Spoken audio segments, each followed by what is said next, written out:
Okay. Okay, so again, this is pre-spawn bass fishing tips. Real quick too, so my email right there, it's tbrinks@navionics.com. If you want to ask me any questions afterwards, feel free to. I always respond to them. It could be about Navionics, it could be about bass fishing, it could be whatever, but that's my email, and I try really hard to respond to them quickly. So we're going to talk about the agenda. So, I mean, the biggest thing is defining pre-spawn, and, simply put, it's before they spawn. I used to live in Florida. I don't know if you guys caught it, but I live in Washington State now, but in Florida, it was totally different than here. Pre-spawn here is typically a lot shorter. In Florida, it's basically pre-spawn and spawn because they're spawning like most of the year. And that happens in a lot of the southern states. So the pre-spawn period, it can be a lot longer, and there's always fish kind of in that pre-spawn period. Whereas a colder climate, that pre-spawn is a lot more defined. And we'll get into that with, what I call the mini seasons, different water temperature ranges, because each stage they're going to be doing something different. And like I said, I noticed a lot of you guys are from the Midwest, a lot from the Northwest as well. So it's going to be pretty similar to my climate, which is, it's a little bit, I mean, it's really cold. I mean, not a little bit, it's cold. And that period's a little bit more, there's a lot more defined changes. So we'll talk about some approaches, talk about bait selection. I'll show you some of my favorite baits, locations, and then, like I said, Q&A as well. So when is pre-spawn? Kind of like I just kind of skipped right over that. It's what I was talking about in the last one. It's just right before they spawn. And, it typically occurs around 60 degrees, 65. I always used to read that 62 degree mark is like the magic number for largemouth. It's not always that exactly like that, but generally that's when they're going to be spawning. So my pre-spawn period that I consider is, that 45 to 50 up to 60 to 65. And typically this is the best time of year to catch the biggest fish of the year because they're all coming shallow to spawn. So there's no other time of year when every big fish in the lake is going to be moving shallower because they're spawning. So it's a very good time to catch a big fish, and they're also really fat because they're getting ready to spawn. So, like I said, it varies based on region. Around here in Spokane, typically May is a very good month for both spawn and pre-spawn. April is definitely pre-spawn, just depending on the season. And I know, like I said, I lived in Florida before, so that was like January was like the prime time to spawn. I also lived in Nevada when I grew up, and it was March. So it's always different based on where you live. So, that March and April in the Southwest, April, May here, December to February in the South. So it's going to be, wherever you live, it may be pre-spawn right now. They may be getting ready to go to bed on beds. So, there's still going to be something for you in this if they have started spawning. So, another thing too is, each of the three major bass species are all very, very different. Typically smallmouth spawn sooner and deeper. That's my experience, but they also will get very shallow as well, but generally just a little bit deeper. But I've caught them in a foot of water on beds, so they do that, and smallmouth are a lot easier to catch on beds. But again, we're talking about pre-spawn, so we're going to talk about some approaches for them. Again, largemouth later and shallower. Spotted bass, I've caught some, but I haven't really had too much experience with them during the pre-spawn and spawn, but they are deeper and different, more like a smallmouth. So really, this time of year, this whole pre-spawn in general, the major things that I'm going to look for are flats, because that's where they want to spawn. They want to spawn on something flat. So adjacent to those flats is always a good place to look anytime when you're talking about pre-spawn for any of these species. And just because it's a flat, it could be a 2-foot flat for largemouth or a 5-foot flat that smallmouth are going to be on. Close to that, adjacent to it, so you can target it during the pre-spawn.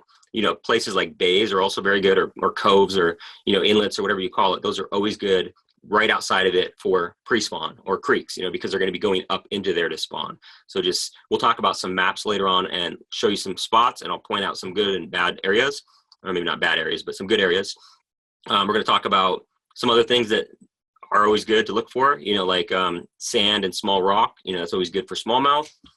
And really just the whole pre-spawn approach is close to where they're going to spawn. So I'm talking within sight of where they're going to spawn. That's where I like to be.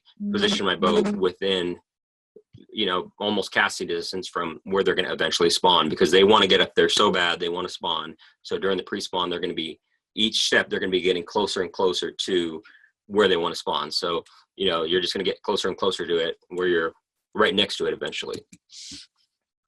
Okay, so kind of moving along, we'll talk about some of the different mini seasons, as I call them. So these are kind of how I break them down, because each of them are going to require both a different approach and a different bait selection.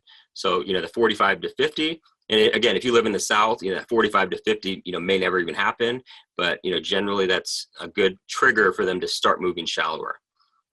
50 to 55, that's actually probably my favorite range, because they are going to eat everything. They're going to chase baits. They're getting antsy to spawn. And we will talk about that a little bit more in a second. 55 to 60, that's another range. And then also right before they spawn.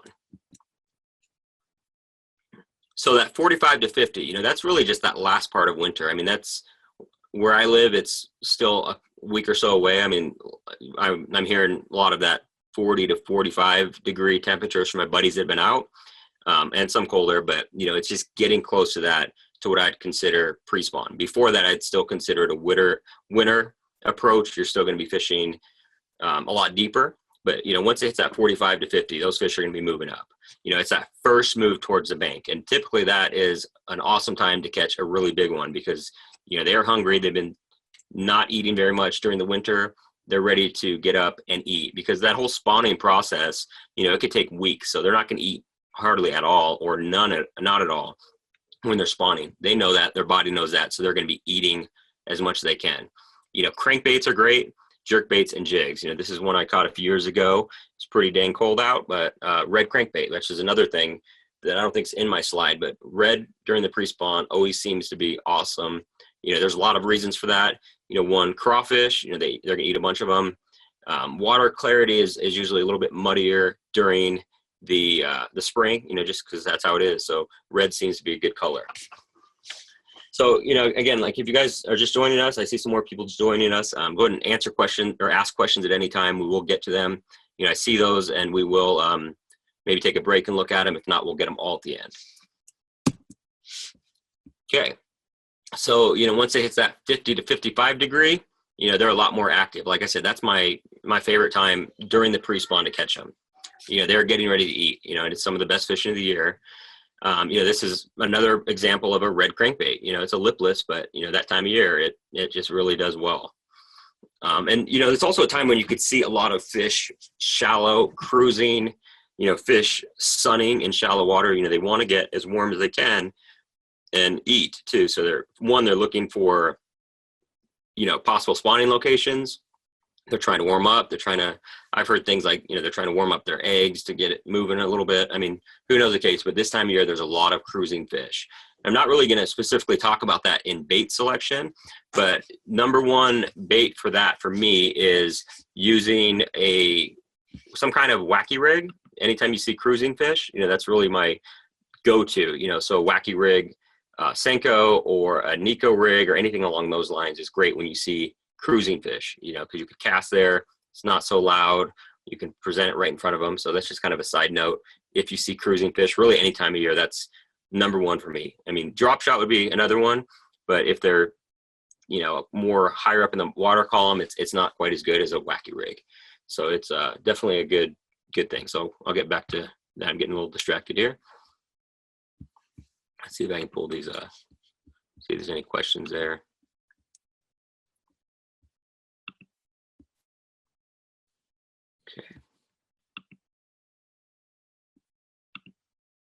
Okay, so cool. We do have some questions, looks like.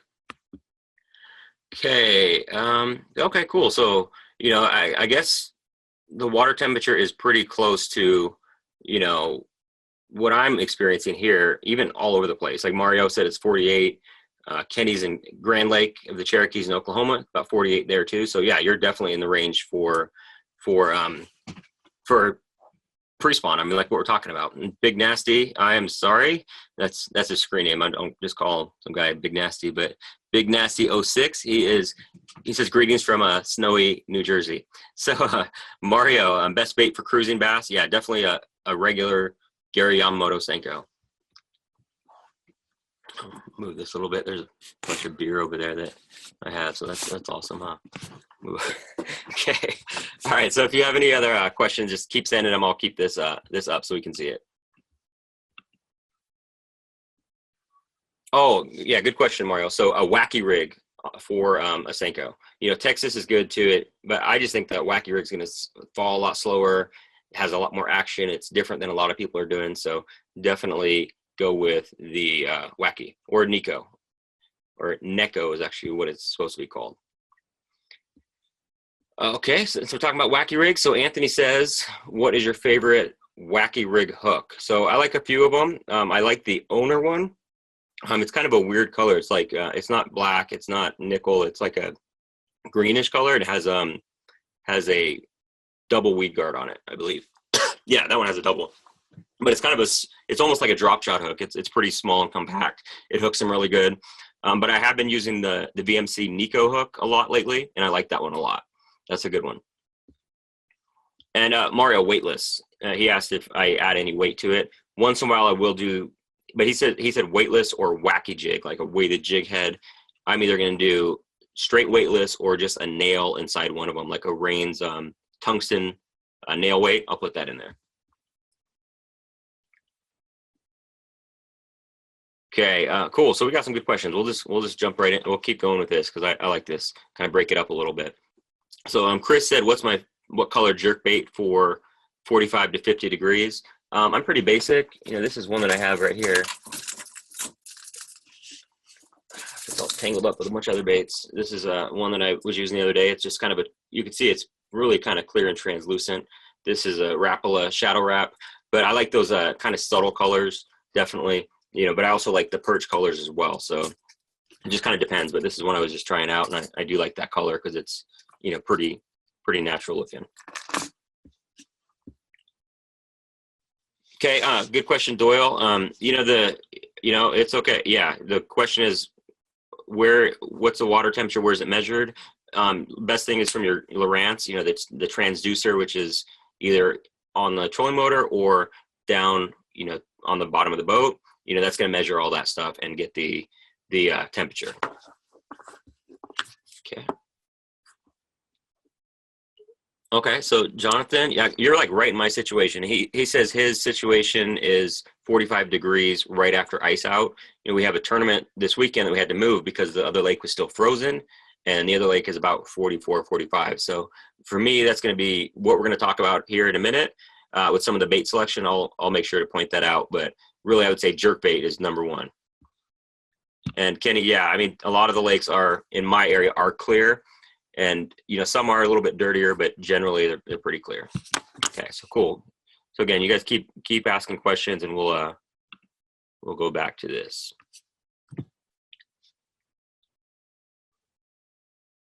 Okay, so we kind of got off track there a little bit.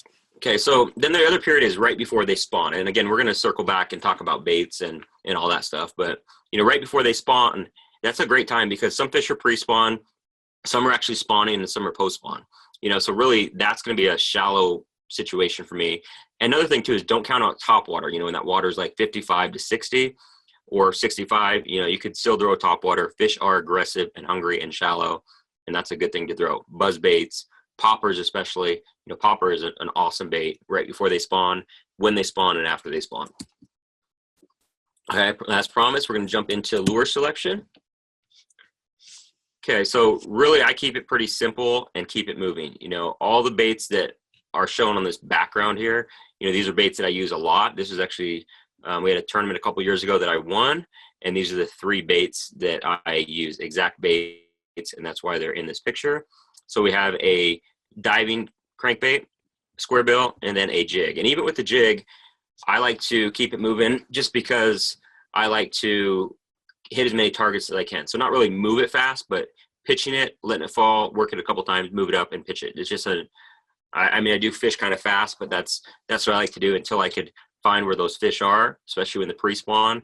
Because another thing is they're going to be, a lot of times, those fish are going to be grouped up when you find the right location. There's going to be a lot of them in that same spot. So once you catch one, then you can slow down. Jerkbait, talk about some of my favorites. I showed you that one. Jigs, chatterbaits, not chatterbats, as I said there, crankbaits, and swim baits. So jerkbaits, and if you guys caught my last webinar, we talked about some jerkbaits. You know, that was a cold water bass fishing, and this is actually the same slide from it, just not being lazy, but it's still something that I use a lot during the pre-spawn. So I use a lot of long pauses. As it gets warmer, I'm going to shorten the length of that pause. But this is a good color. Someone asked me earlier some of my favorite colors. This is a perch color from IMA. It's IMA Flit 120. I think this one's called green perch, if I remember right. But that's a really good color. Clear water, dirty water, because it puts out a lot of flash, but it also looks like a perch. So late in the year, I use them as well. I like a lot of the slender jerk baits. This is I'm not sure exactly how long it is, but like the IMA Flit 120. This is about a 110 size, like the Vision 110 and the Spro mixed stick. But I also like bigger jerk baits, especially this time of year. It's this picture's kind of deceiving, but this bait is giant. It's a 130 size, and it's really thick. I mean, it dwarfs this thing. Let's see if I have any of, no, I don't know where I put them, but it's just a really big bait.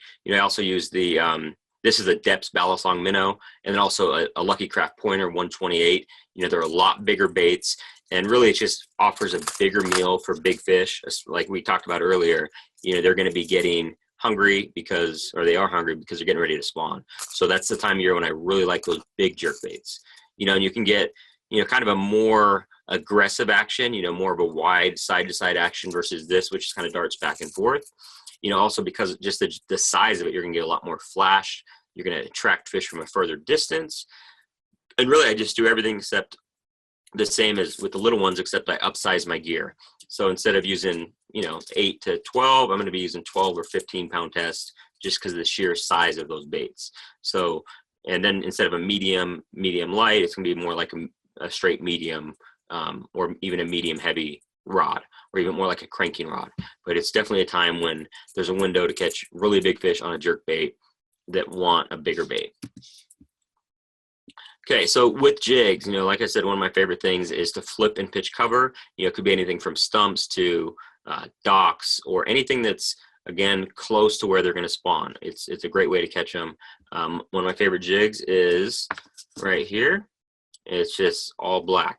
This is a tungsten one, Eco Pro tungsten, but I also like the dirty jigs. This is a bait that I always have tied on no matter what, but definitely during this time of year. And this is just a Super Chunk Junior from Zoom, but I like that all black. But, I also like black and blue. I like, green pumpkin. I mean, a lot of times when you're pitching jigs, I don't think color matters at all. I think it's just getting it in front of a fish and being in the right place where those fish are.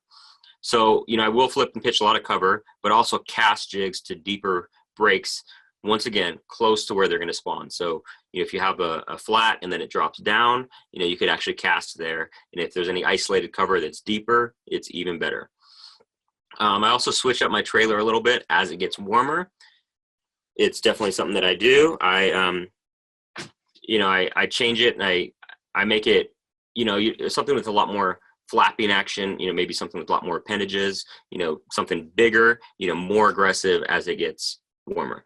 And I just said color doesn't matter, and then I just say match the hatch, but that is a general rule of thumb. If you're questioning colors, just make it look like something they're going to eat. And then one other tip I put in there is dye your tips. Like, say on this one's kind of a bad example because it's black, but if it's a green pumpkin, just a little bit of chartreuse dye on the end, just makes it kind of stand out. And that's one thing I will do to modify my color. Okay, let's see if we got any other questions. Okay, cool. A lot of questions here. Jonathan, we are going to get to the swim bait for sure.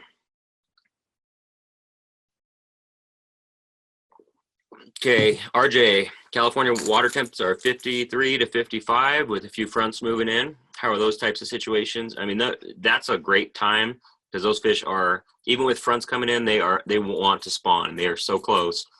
So I would say, again, kind of that more aggressive action for sure.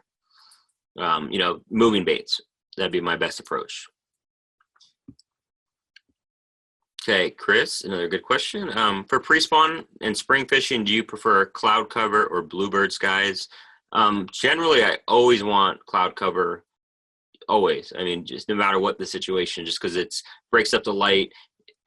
there is one example of when I don't, but I'll talk about that in a second. But the cloud cover is always going to be good to give you an advantage over the fish as far as visually seeing things. So that's kind of my answer to that. But the bluebird skies, the sunny skies, the only time I like that is if I guess if I'm looking for bedding fish, just so I can see them better. But definitely if I'm fishing under docks, it will position them under docks better. But generally, I'd pick cloud cover. If it could be cloudy every day versus sunny every day, I'd pick cloudy for sure. Okay, another good question following up with my more aggressive trailer. And this is just another general thing, but like this is a pretty subdued trailer. It's a super fluke, or not a super fluke, I think I said that earlier, Super Chunk Junior. On this one is a Rage Menace grub, which doesn't have a lot of action, but as I would get to more aggressive, it's going to be something like a double tail grub or a bigger trailer. I would say around that 55-degree mark is when I kind of bulk up and then get that more aggressive action. And I'll also use a lot of the brush hogs as well. That's one of those baits that I dye the tips of, but those make a really good jig trailer. I cut it down a little bit, but it has all kinds of appendages on it. That brush hog, I don't know why I'm holding that one up, but that's another good thing to add at the back of it. Okay, cool. I like all these questions. This is a nice little way to break it up. Okay, muddy water, that's, cold and muddy water, they've always said is like the worst. And it really is. It's hard because, it just stays colder or whatever the case. I mean, the clear water is usually better when it's cold. It allows you to throw things like jerkbaits where it's harder to do in muddy water. Muddy water does have an advantage though, because you're able to kind of, about the cloud situation, it gives you an advantage for sight. So you can kind of sneak up on fish a little bit more, present baits and kind of surprise them. Yeah, Mario, that Rage Menace is awesome. This is on a swim jig, which is another one that's not really in this presentation, but a swim jig, this exact one, a Dirty Jigs, black and blue with the Rage Menace, catches me a lot of fish during the spring. And, with the swim jig, since I'm talking about it, I'm going to be looking for like the first isolated or just the first emerging lily pads. That's what I always throw this around. But even emerging grass, just anything that's new during this pre-spawn, this is a great way to catch them. Kind of a side note there. But I also use this white one too. This would be more like your muddy water, Michael, something with that's this color. Black and blue would work too, though. Okay, Chaz, good question about mop jig. Generally my experience with the mop jig, and if you guys aren't familiar with that, it just has a huge skirt on the end of it. That's something that I use a lot more in the summertime, offshore, deeper water, dragging, things like that. But I don't see why it wouldn't work. Another good question. I like this. Roger. He says you really focus on the afternoon during the pre-spawn. If it just depends on the situation. I'd rather fish in the afternoon just because it's going to be the warmest part of the day. But if I'm out there in a tournament or out there all day or can only go in the morning, I'm just going to have to deal with it. But generally, the afternoon is going to be better the later in the day because the water's had a time to warm up. So it's really a good. I mean, it's better for sure. It's kind of opposite what you think of when, like summertime, you want to get out there first thing in the morning. A lot of times that best fishing is, that 4 or 5, 6 o'clock in the afternoon, or maybe not that late if it's dark, but you get what I'm saying. Okay, we're going to jump back to this, but I do see your question, Mario, and we'll get to it. Okay. Chatterbaits is another one that I really love. And, it's my favorite time of year to use them is the pre-spawn period, and kind of like what I said earlier, I keep it simple, green pumpkin or black and blue. Steady retrieval work okay. Just cast and reel it. It's really a lure that you can fish without thinking about it too much. But I do pop it once in a while just to give it a little bit different action. Or if I feel it bump into something, that's usually when the strikes occur. So I'll either just pop it a little bit just to give it a little bit different action. I like the Z-Man original ones, or not the original one, but the ones from Z-Man. There's a Tackle Warehouse custom one that is really good, and the Project Z. I haven't used that jackhammer one yet. It's like $17. I don't know if I ever will, but it's a lot of people really like it because it has different hook and really good action and all that stuff. But if you're going to pick one, I would say that Project Z or the Tackle Warehouse custom is a really good chatterbait. And then I use the same Rage Menace most of the time on the back. I mean, it's a good trailer for chatterbaits too. Okay, another one I stole from the last presentation, but these flat crankbaits are really good, you know, when the water is about 50 or so. It just has a tighter wobble, and you could use them when it's colder, but when it's 50, that seems to be the magic number. You know, I personally use balsa more than plastic, but I have learned that they break all the time. This was a picture of my DT, Rapala DT6s, and there's a few 10s in there, but I've lost most of these since then because you just lose them all the time, or you break them all the time. So kind of a good replacement would be the IMA Pinjack 200, or this one over here. This is the Strike King KVD flat 1.5. Again, look, it's red. But yeah, this is a really good one too. You know, this one dives a little bit deeper. I'd say maybe 8 feet, but it's really good. You know, and a lot of times these crankbaits are a little bit harder to cast because they're lightweight, they're thin, or they're balsa. So I would use like a lighter line, like a 10-pound, just to get them down a little bit deeper. Okay, so Squarebills is an awesome time. 55 to 65 is a great time to do it. You can use it later in the year or earlier. But the number one thing for me is to bang it into cover, or reel it quickly. Don't be afraid of it getting hung up. I found that, and I've heard this from other people too, the faster it deflects off something, the less likely it's going to get hung up. It sounds crazy, but it's really true. You know, you don't want to lose all your baits, but if you're reeling it really slow and just kind of graze it, those hooks will get it. Otherwise, if you're reeling it fast, the bill will deflect and it will shoot off pretty far either way. So I like a few of them. I mean, the IMA Squarebill is awesome. The KBD 1.5, the Arashi one. I mean, there's just a lot of good Squarebills out there. So just pick whichever one you like. They're a great bait this time of year. Moving out a little bit, mid-range crankbait. This is my wife. This is one she caught on the Duo M62. And it's, you know, I'm talking about like those 6 to 12 foot for staging fish that are wanting to move shallow, that are wanting to spawn. You know, again, you want to cover water, and you need to stay slightly off the bank and try to stay in that 6 to 12 foot range. Really, with crankbaits of any depth, you know, unless I'm talking about the Squarebill, you want to be fishing shallower than how deep it dives, if that makes sense. So if the bait will dive to 8 feet, you want to be fishing into 6 feet, because you want that bait to be hitting the bottom and banging into the bottom and hitting stuff. Deflection is always the key. So whatever depth it is, go with something that dives a couple feet deeper than that. You know, you want to cover water, like I said. You know, those pre-spawn fatties are just, again, waiting to move up to the bank. So like that Duo bait's really good, the Rapala DT10 and the IMA Beast Hunter. That's actually a pretty big crankbait that looks like it would dive like, it's like almost like the size of a like a 6XD, but it will really only go down like 12 or 14 feet. So it's a really good bait. So yeah, we had a question about swim baits. So here we go.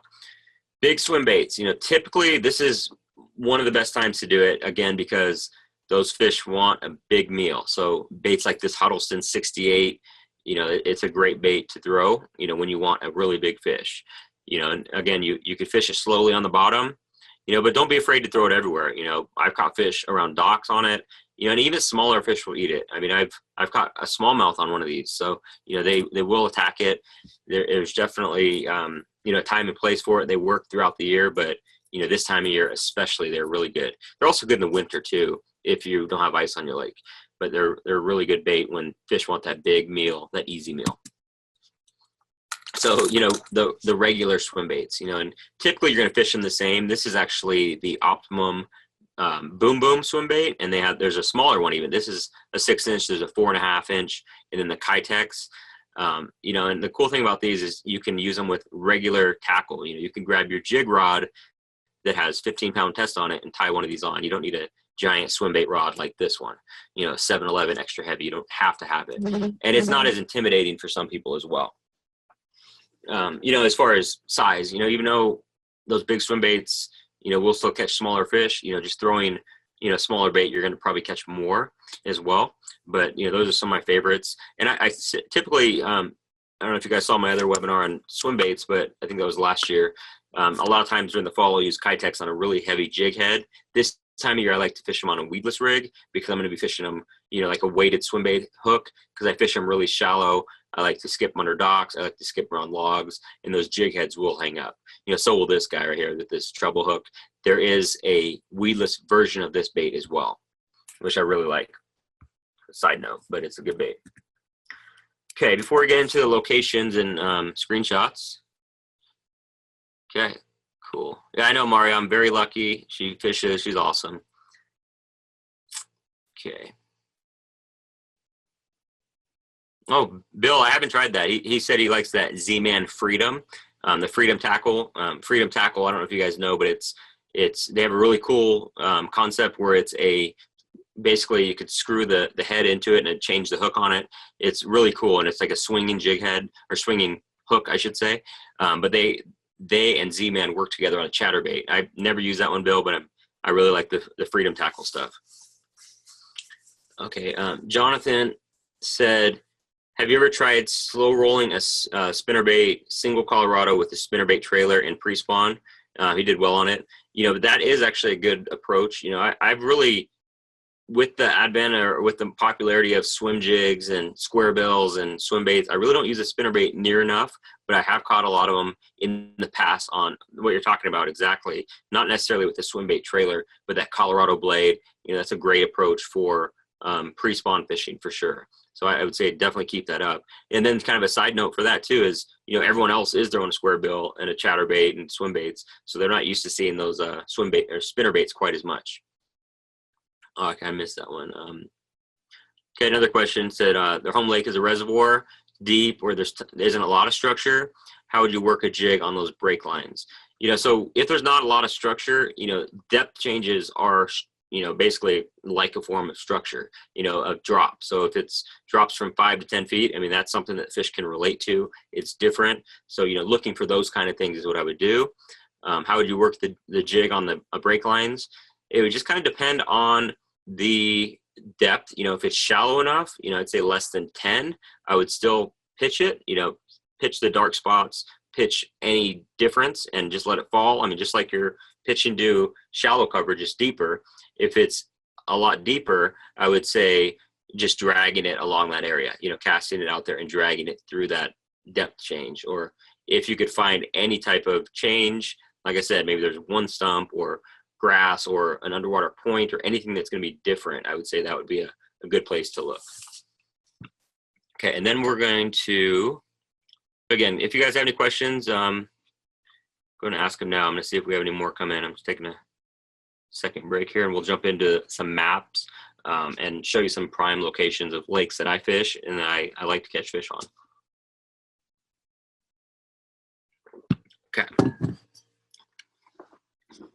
Okay, so one thing about the Navionics maps, if you have it on the app or your card, or even really just a map in general, you're going to be able to see likely areas pretty easily just by the contour lines. So spawning areas are typically going to be shallow, like we talked about, and they're also going to be flat. So you can see how thick this is apart here. That is a pretty good looking area just because it is very flat and very defined. You can see this is really deep out here, but just kind of on this screen, that right there is basically an underwater point. You can see where it comes out. That is somewhere where they would spawn. That's somewhere they would spawn. Some of these areas, this is actually a bay over here. They would definitely spawn there as well. So kind of looking backwards, the fish are going to be out deeper during the winter and they're wanting to get to here. So each stage of that water temperature, they're getting closer and closer to where they're going to spawn. So those are some prime locations there. Okay, same thing here. This is another area that really looks like a good spawning area just because of how flat it is. So is this. And it's kind of hard to tell, but if this was accessible to a boat or this creek over here, or even just deep enough for fish to get into, they're going to get in there to spawn because that's going to be somewhere that's going to be protected for them. It's going to be easier for them to spawn back there and be protected. So those areas leading into this area, that is a prime location to find fish that are wanting to spawn. And I don't remember which lake this is from, and I can't remember if this is somewhere you can actually get into, but if it's a couple feet deep and the bottom is fairly hard, fish are going to be moving in there to spawn. So all these areas, they're going to be staging out here, starting with these. This looks like a good wintering hole because it's 30 feet out here, and then they're going to slowly move up each step of the spawn, racing to here. So your job is to intercept them as they're moving up and as they're getting there. This is another area that, this is actually really deep is what that one is. So never mind on that one, but down here you could see this would be a good spawning area. This would be too. It's a little bit deep over here, but up along this island, you know, so again, all these areas leading up to there are places that you're going to look for when they're getting ready to spawn. And what we're talking about, the pre-spawn fishing. Okay. Okay, I'm trying to think. Oh, I remember where this is. Okay, so this is another area that is a very good spawning area that they always catch giant fish on. This is Lake Coeur d'Alene in Idaho. And this is a place where people always catch them. So during the spawn. So again, pre-spawn, you're going to be stepping back. You're going to be out here. So right before they spawn, they're going to be here. And as it's colder, they're going to be out further. So these are where they're going to eventually be. So you got to just find out where they're going to be at that time and just know that they're getting to this point. So as it gets closer to the spawn, you want to be further and further back in there. And this is also a river coming out of it. So that adds a whole other dimension because, you know, you have to take a look at water temperature. It could be, or water going, you know, either way, if the water's coming in or going out, it's going to be moving. So it's going to be colder or warmer depending on the situation. Okay, so here's another area that is prime for spawning. You see back here, I know you can get back in here, so the fish are going to be spawning here, as well as this whole shallow area, this whole flat. This is where they're going to be. So this is an awesome looking spot right here. I know what lake this is, but I haven't fished here in a few years. This is Hauser Lake in Idaho. And I know that this is a popular spawning area. There's a lot of pads there, lily pads. But this, looking at this, I've never really looked at this too closely, but that is a prime spot because it's very deep, very close to the, it's kind of like a highway as fish are moving up into this shallow area. That's going to be a good pre-spawn location from fish that are out deep that want to get back here. Okay, another lake in my region. I know for a fact that fish spawn like crazy up through here in all of these areas that are very shallow and very flat. So pre-spawn, fish are going to be moving up towards that. You know, again, there's actually a creek up here that's not shown on the map that they also get into. There's a few little pockets and things like that they're going to be getting into. So pre-spawn, they're going to be just back from that, wanting to get to these areas. So just keep, and if you're really close to the spawn, start shallow and then slowly move deeper and deeper, and you will intercept those fish. Okay, so cool. So tell me, you guys have any other questions? Chris wanted me to zoom out so I can see where on that lake. And I don't know which lake it was talking about at that time. Okay, great. So we got a question about someone seeing a lot of beds but no fish on them yet, males or females. Where are they and what's the best bait right now? So it kind of depends on where you were or what the weather's been doing. You know, the fish may have moved up, or the males may have moved up and made a bed, and then it got really cold and they backed away. So the chances are they're very close because they want to be back there. They want their bed. If that's the case, they're going to be really close. And if everything I'm saying was true and there's been a cold front, you're going to want to fish kind of slow, just because those fish, you know, if it was that drastic that it moved them back, you know, then it was probably really cold. So I would say things like, stuff I didn't even mention in here, but, you know, more finesse stuff like drop shot, and then like jigs, like I was talking about as well. Okay, so yeah, Rick said yes, a lot of drastic changes. So you're really close then. If those males came up and made those beds, you know, they were ready to go, and then those drastic changes backed them off. But they're going to be pretty close to it, and the females are not too far behind. Okay, another question about spawning bass. Is there any major difference with tidal water and non-tidal? Not really. I mean, as far as from what I understand, I haven't fished a lot of tidal stuff. I fished California Delta a handful of times, but you know, there is a whole nother element there of, you know, the water dropping. So they're not going to be spawning too shallow, or it's going to be dry. But you know, as far as the general areas, they're going to be the same. But I guess that is a major difference, is that, you know, they're going to spawn a little bit deeper just so their nest is always protected. Okay, what temperature do they start making beds? I'd say 60-ish, you know, maybe a little bit high 50s. Just depends on how eager they are, I guess. You know, it's kind of unusual. It's like, you know, different species, they spawn sooner, like I talked about. So I have seen beds a lot sooner than that, you know, maybe a little too eager, you know, well before they're going to be there. But generally it's pretty close to when they're gonna actually spawn. It doesn't happen too soon before.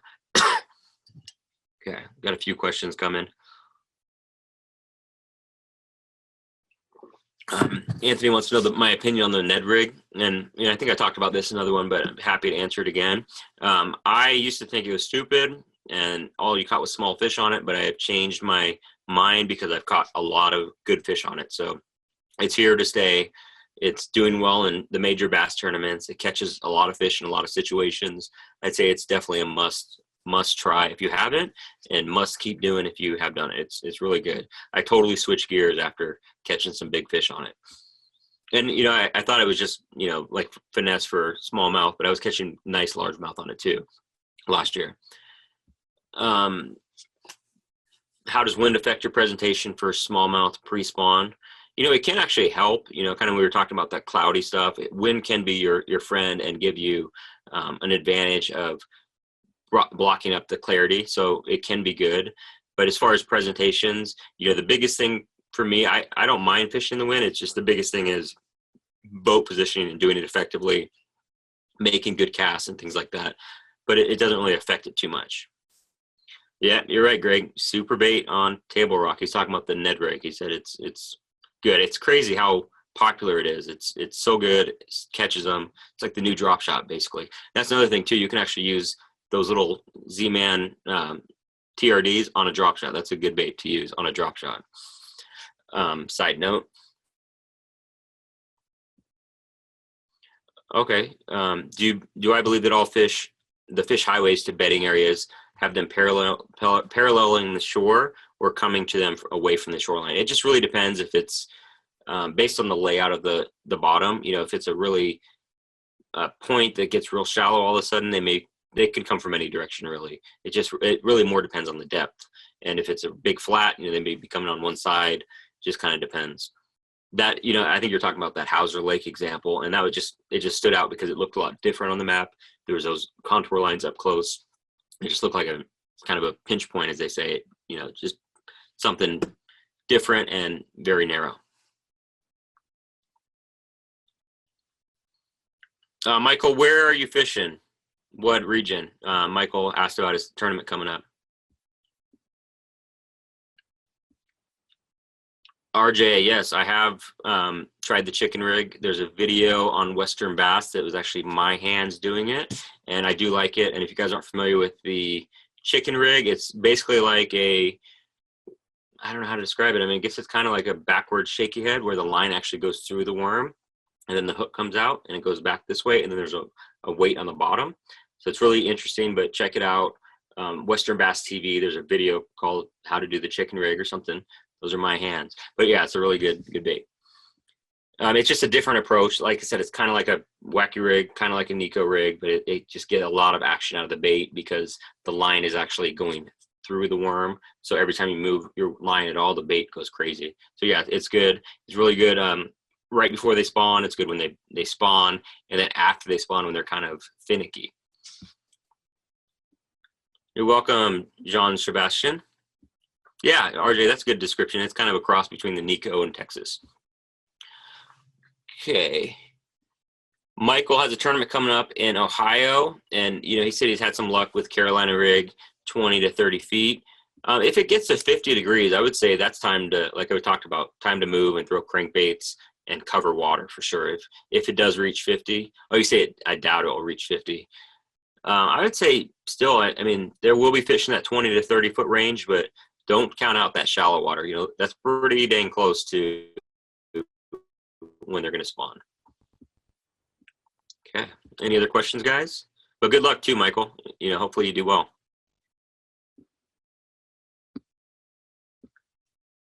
Okay. Quiet group.